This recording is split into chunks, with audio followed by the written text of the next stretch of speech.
Bien, entonces ya está nuevamente. Dijimos entonces que los ácidos grasos insaturados, si son cis, tienden a estar desordenados y por tanto a conservar ese desorden. Respondiéndonos una pregunta profunda de por qué nos dicen que los ácidos grasos cis son buenos, en primera tienen una respuesta energética.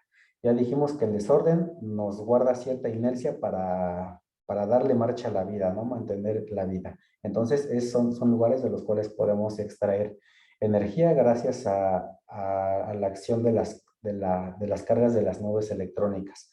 Esa es una respuesta. Otra, ¿por qué son buenos? Porque van a conservar siempre una forma fluida. Y para esto vamos a plantear un problema. ¿Por qué nos dicen que hay un colesterol bueno o un colesterol malo? ¿O por qué? Vamos a resolver varias cosas aquí en el camino. ¿O por qué ahorita está prohibido o se busca que los alimentos tengan menos contenido de grasas trans y tengan más de cis? Vamos a continuar leyendo esta parte y a la par vamos a resolver ese problema. Pero este era el momento para lanzar ese planteamiento. Bien.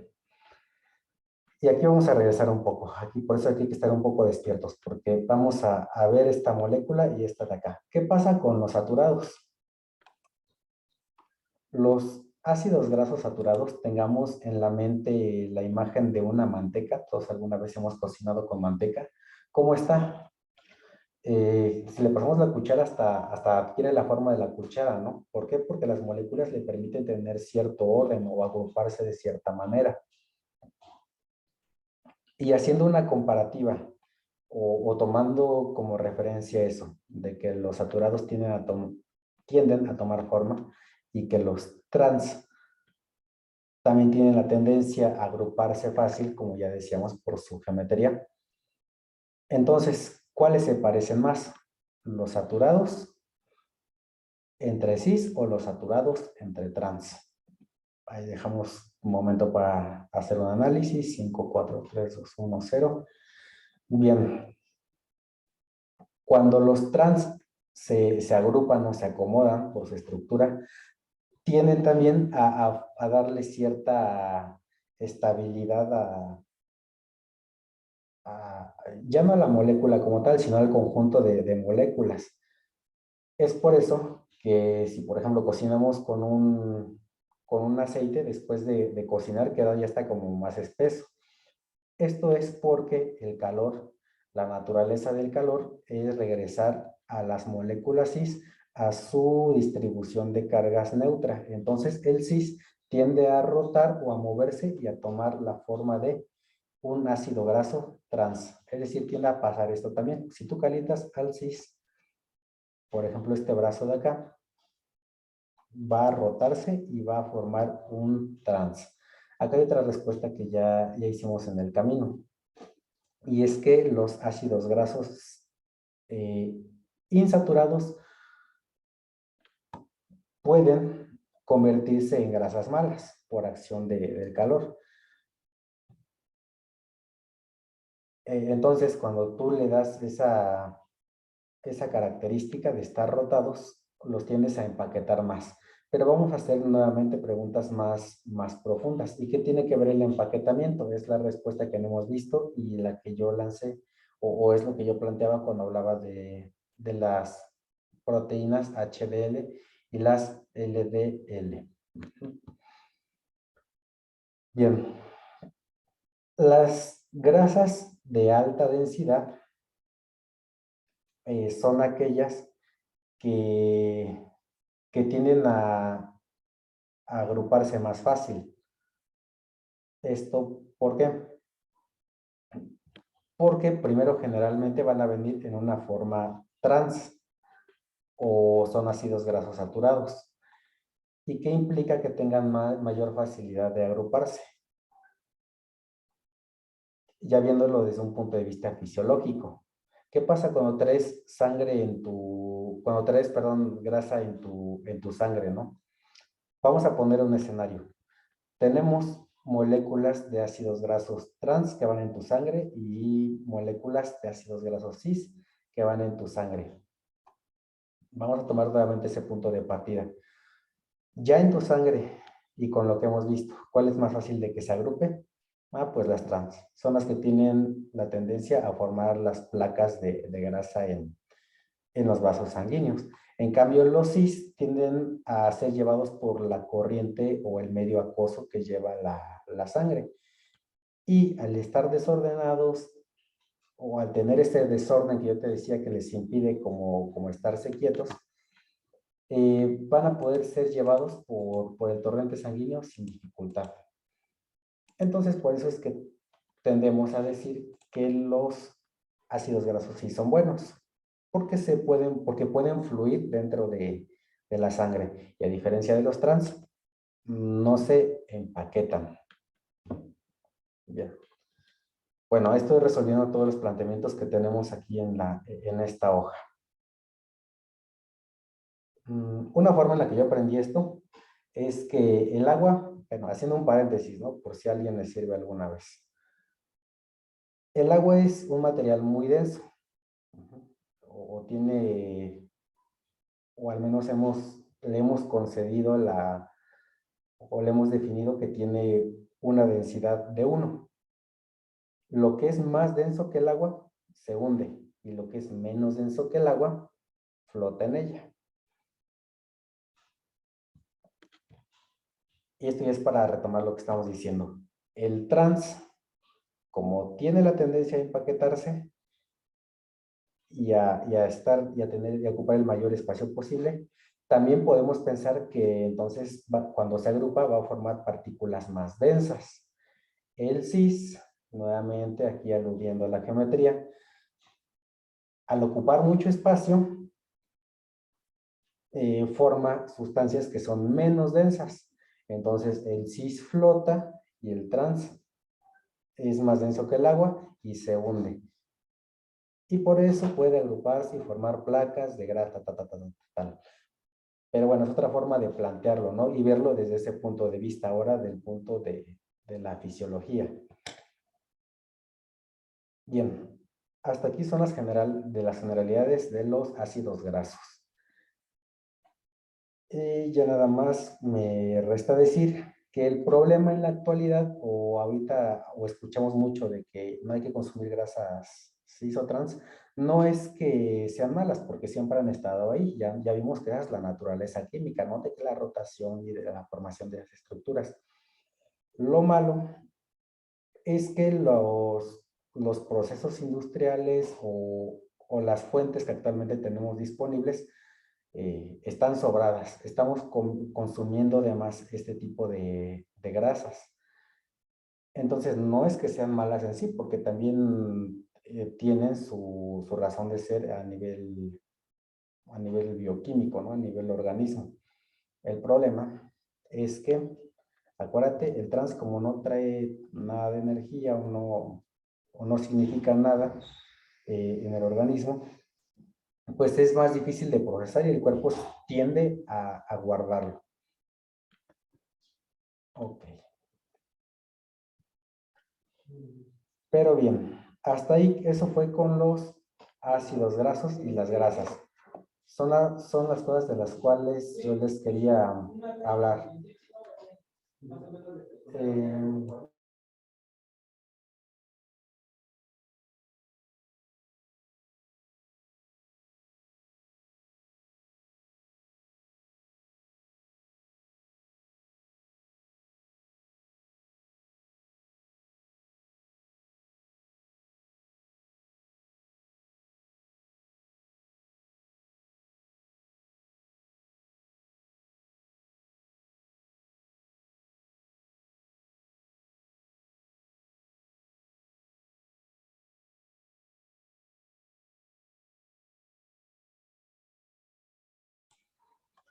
bien, entonces regresando. Esas fueron las generalidades de las grasas. La siguiente biomolécula de importancia es el aminoácido. Y aquí vamos a dejar una actividad que nos encarguemos nuevamente de contar con las estructuras de Lewis el número de cargas y veamos qué resulta. Les voy a dejar que hagan esta molécula, por favor.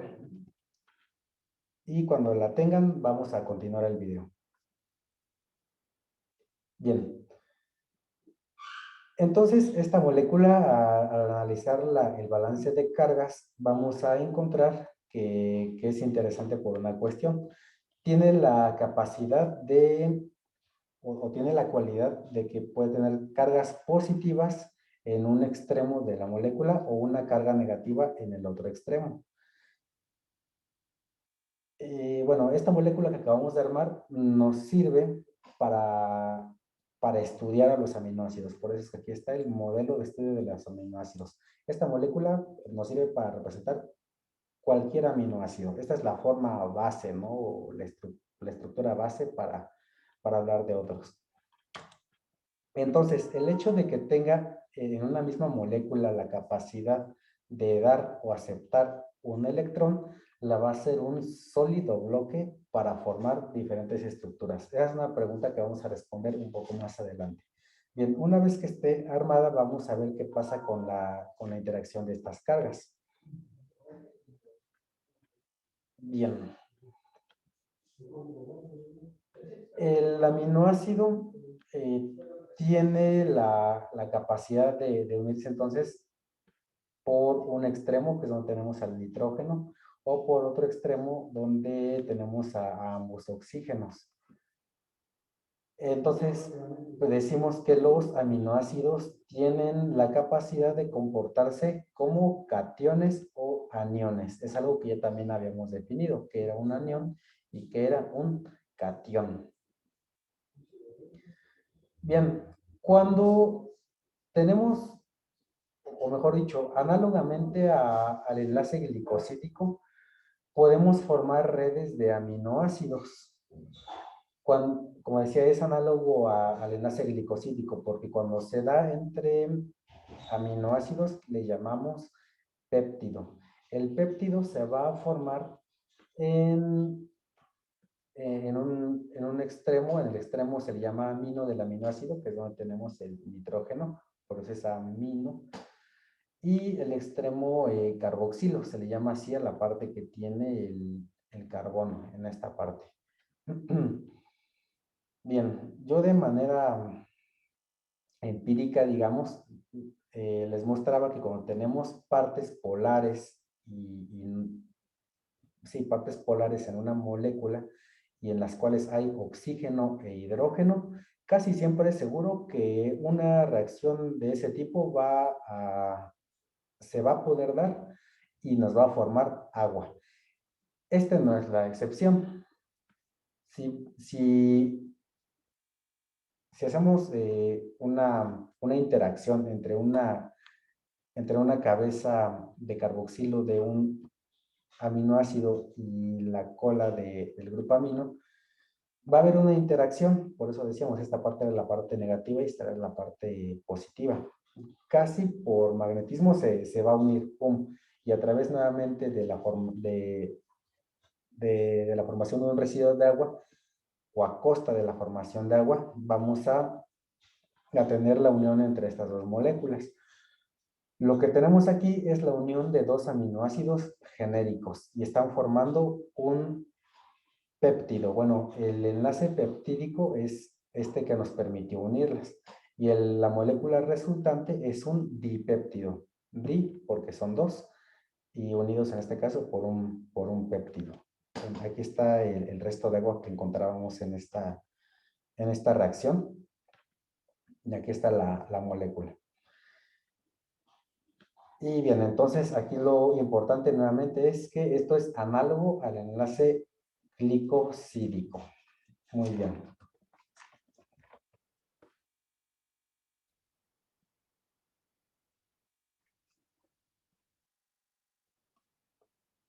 Bien. Esta es una tabla que contiene o que nos muestra las moléculas de diferentes aminoácidos. Como estábamos diciendo, entonces, la molécula de la cual hablamos anteriormente se encuentra en diferentes aminoácidos, o es la base que está formando todos estos. Si alguien quiere hacer un trabajo ahí de investigación, podrá encontrarse que la molécula que vimos se encuentra en cualquiera de las moléculas que están en los círculos. Entonces, bien, hay diferentes tipos de aminoácidos y si son 20, los podemos estudiar o caracterizar de diferentes formas.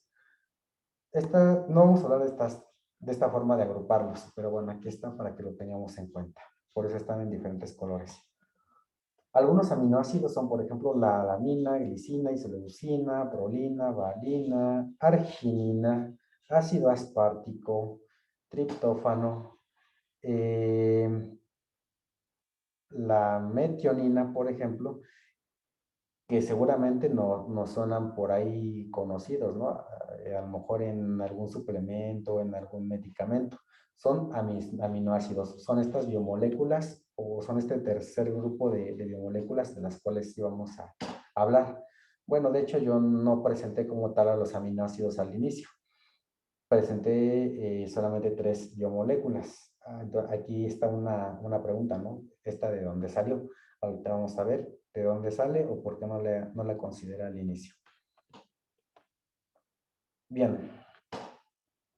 Entonces, estos son los aminoácidos. Ok. Y nuevamente, al tener la molécula base que estamos mostrando al inicio, es decir, eso no es un impedimento para que también podamos formar interacciones entre cada uno de estos aminoácidos, unirlos a través de enlaces peptídicos. La regla ya está.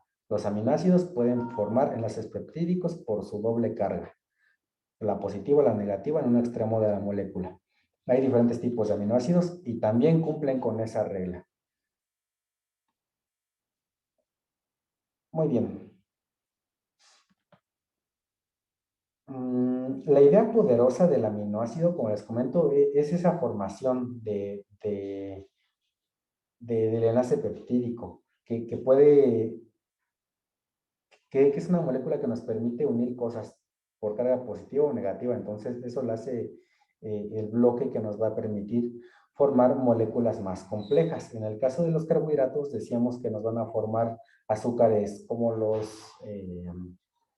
la maltosa, como el almidón.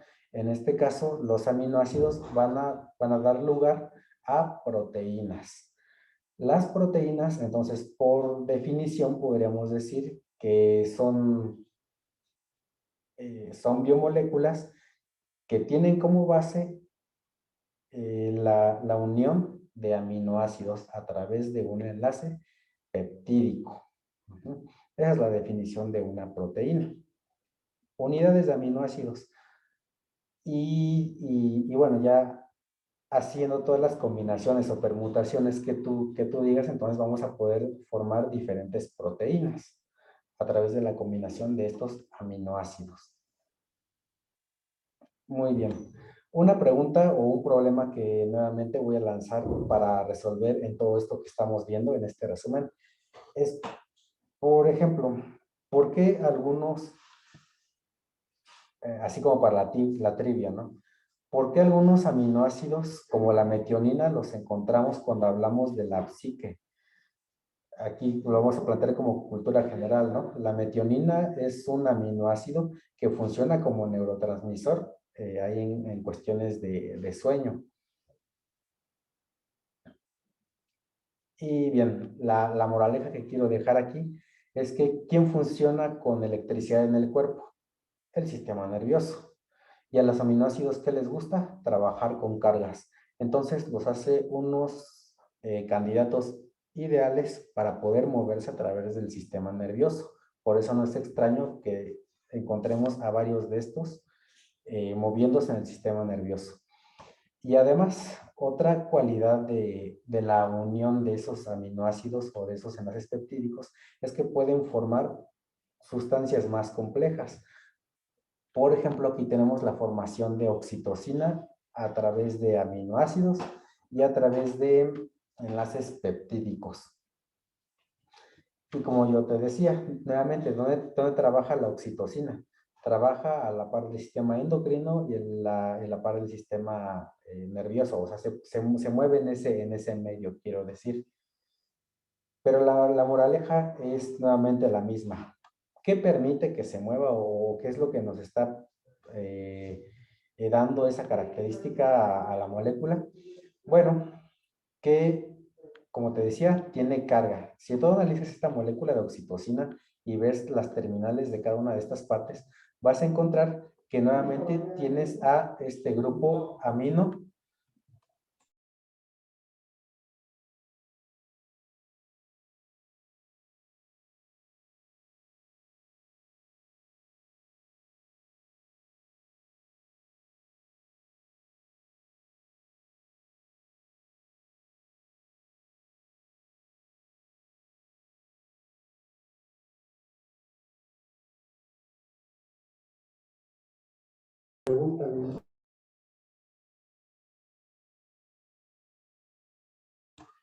Ok, perdón.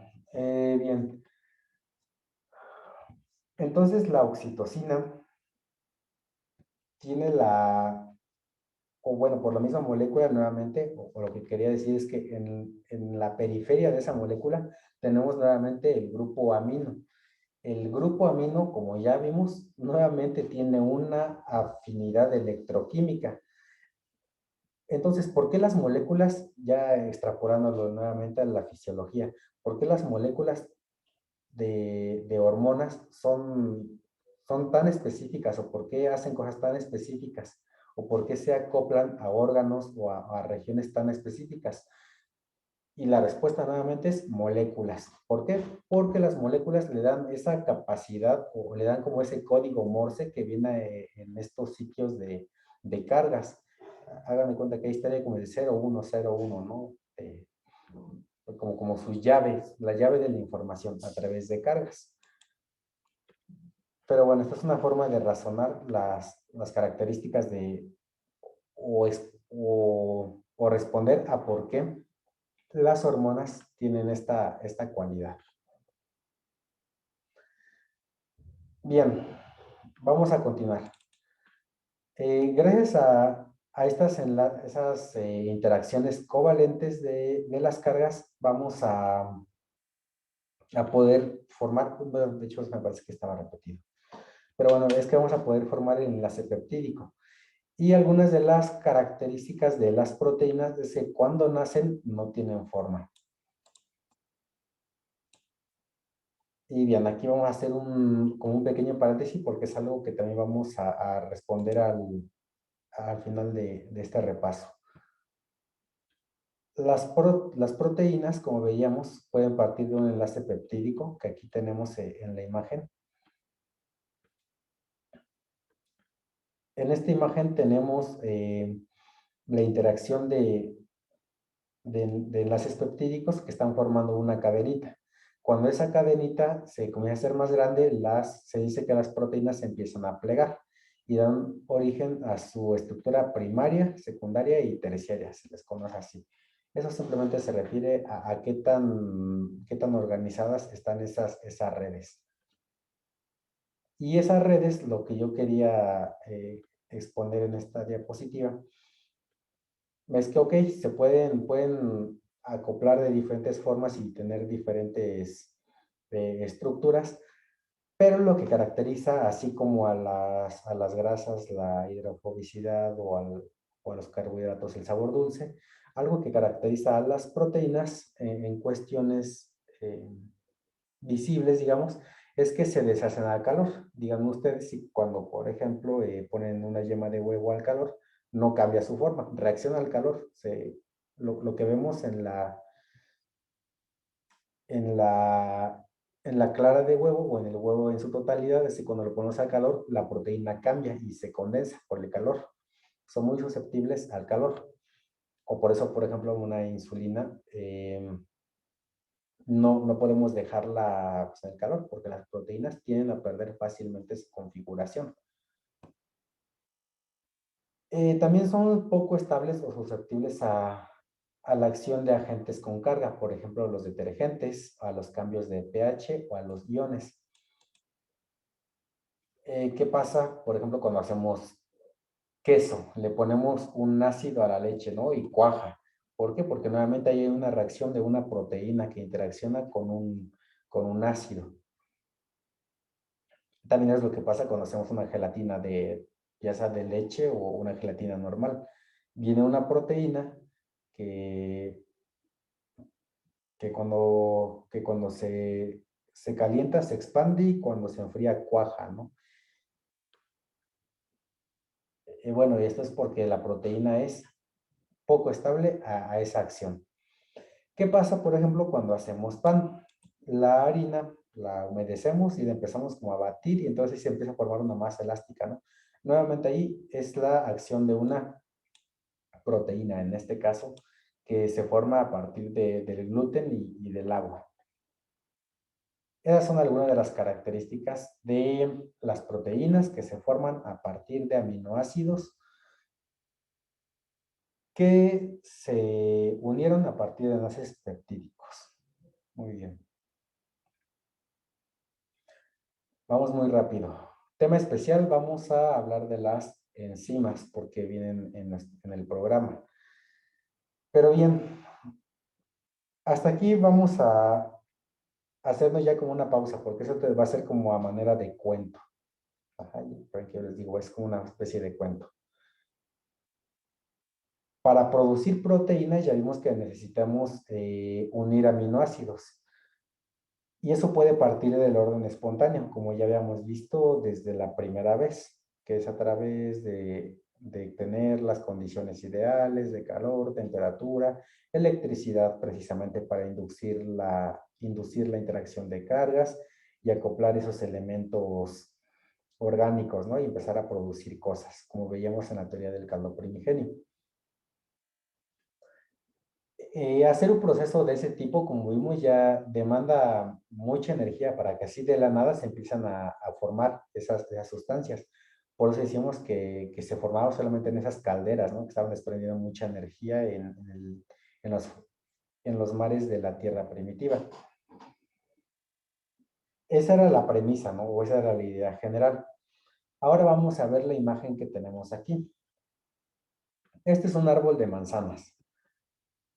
Vamos a pensar, imagínense ustedes ahí que tenemos que cosechar. Ay, qué padre, ¿no? Qué emoción. El árbol dio muchas manzanas.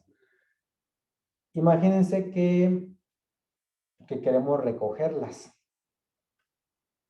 ¿En cuánto tiempo creen que cosechemos? Bueno, esto se queda como para cada quien, ¿no? Su respuesta.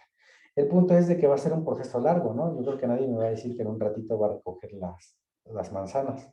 Este es un proceso largo, al igual que fue largo esperar para que las moléculas en el caldo primigenio fueran acoplando y formando cosas más elaboradas.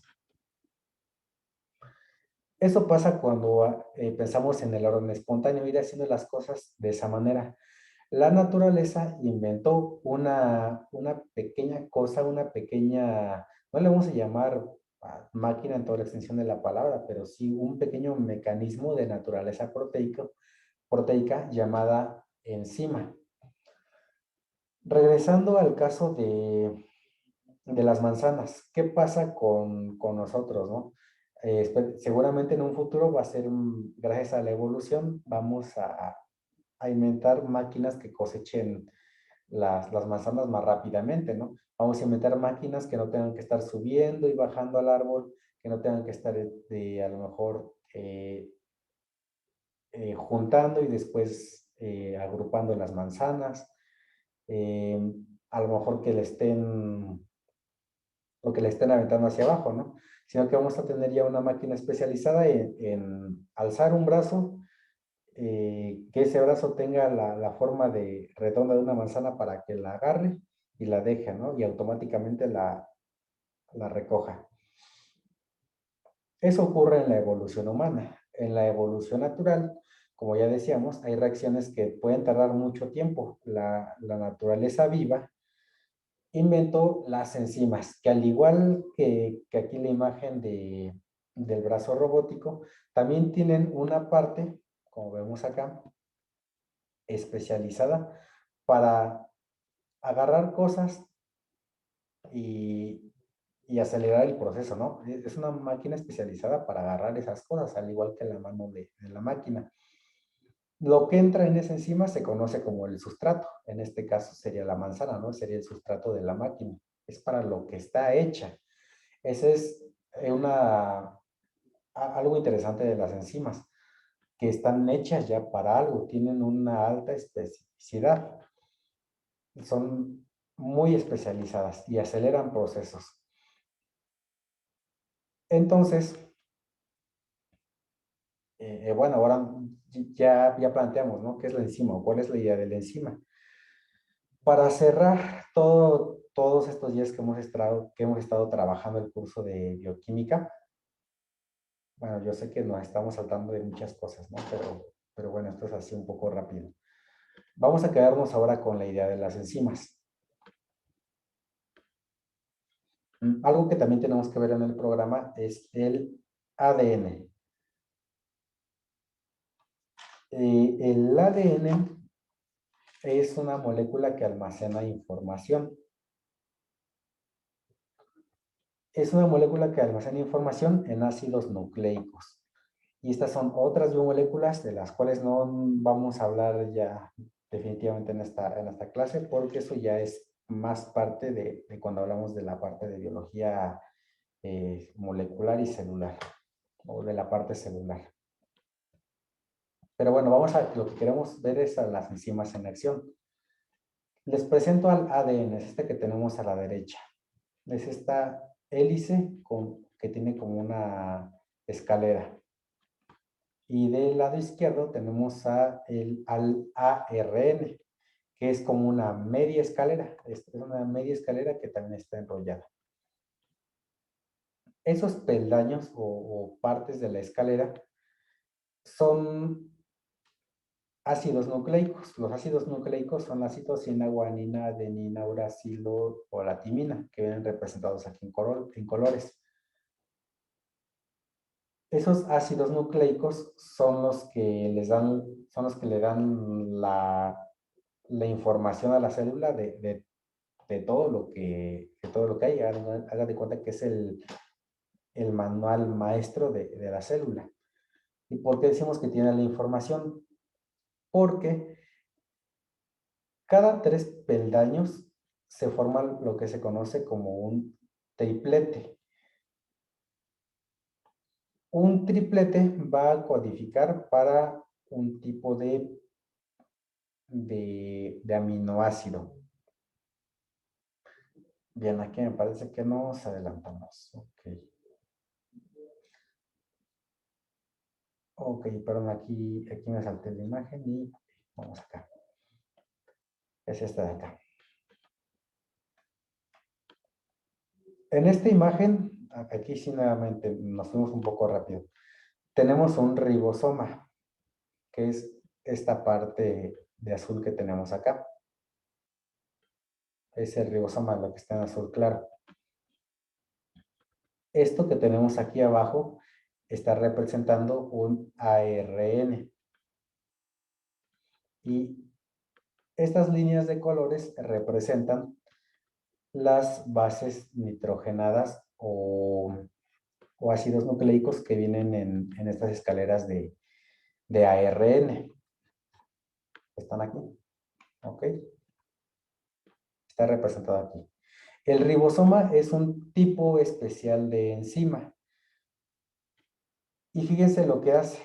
Esto ya es como un tema especial también de biología celular. Esta es una enzima en acción. El ARN ya dijimos que tiene información y que cada 3 de estas líneas que representan ácidos nucleicos van a ser leídas por el ribosoma, que es la enzima. La enzima tiene una función muy, muy puntual. En este caso, estamos hablando de una enzima que tiene la misión de formar proteínas. Esta es la enzima más interesante que nos podemos encontrar porque es la enzima que se encarga de formar las proteínas a través de la condensación de esos ácidos, de esos aminoácidos, perdón. Entonces, en esta foto tenemos una enzima que aquí tiene un brazo que estoy mostrando en el cursor, que está trayendo como una pelotita, trae una pelotita acoplada. Está llevándole aminoácidos a la enzima. ¿Qué función tienen los aminoácidos? Son el sustrato, es decir, con lo que va a funcionar la enzima. Y lo que hace esta enzima es ir leyendo tripletes, se llaman así tripletes porque cada 3 de estas escaleritas las va a leer y cada una de esas partes del ADN van a llamar a un aminoácido en específico. Así, por ejemplo, 3 van a llamar a la arginina, otras 3 van a llamar a la guanina, perdón, a la alanina, otras 3 van a llamar al triptofano. Y esta enzima se va a encargar de irlas pegando. Las va a ir uniendo por un enlace peptídico y va a ir formando proteínas. Por eso es que en una de las diapositivas decíamos que al inicio las proteínas no nacen totalmente plegadas porque van saliendo como cadenitas. La estructura cuaternaria de la que hablábamos en otra diapositiva, que era ya una proteína como más elaborada, se produce en otra parte de la célula, pero al inicio nace como una cadenita. Y eso es gracias a la acción de una enzima. La enzima que se encargó de acoplar 100 aminoácidos por minuto. Este es un dato que les quería dejar. El ribosoma es una enzima que acopla o hace cadenas de mil piezas, digamos, por minuto. Imagínense entonces cuánto acelera el acople de moléculas esta enzima, este ribosoma. Y bueno, este es el grado de refinamiento que tiene la vida. Al inicio, regresando a la idea del caldo primigenio, la vida tuvo que pasar por un proceso muy largo para, a través del azar, irse uniendo. Pero miren aquí, la naturaleza inventó una forma de unir rápida y específicamente información. Y aquí está uno de los milagros de la vida, precisamente. Esta reacción o este ejemplo de una enzima se conoce dentro de lo que también se conoce como el dogma central de la biología, que es de dónde vienen las proteínas o de dónde viene la vida, por qué se forman las cosas, ¿no? Y bueno, hasta aquí estaríamos terminando o cumpliendo con todo lo que teníamos que mencionar acerca del contenido. Y para lanzar también un último planteamiento que ya no voy a responder porque no se sabe bien o a ciencia cierta actualmente, es que ¿qué fue primero? ¿El aminoácido o la proteína? Esto fue como ¿qué fue primero, el huevo o la gallina? Esto es una incógnita que todavía tenemos actualmente. Y bueno, vamos a terminar de grabar.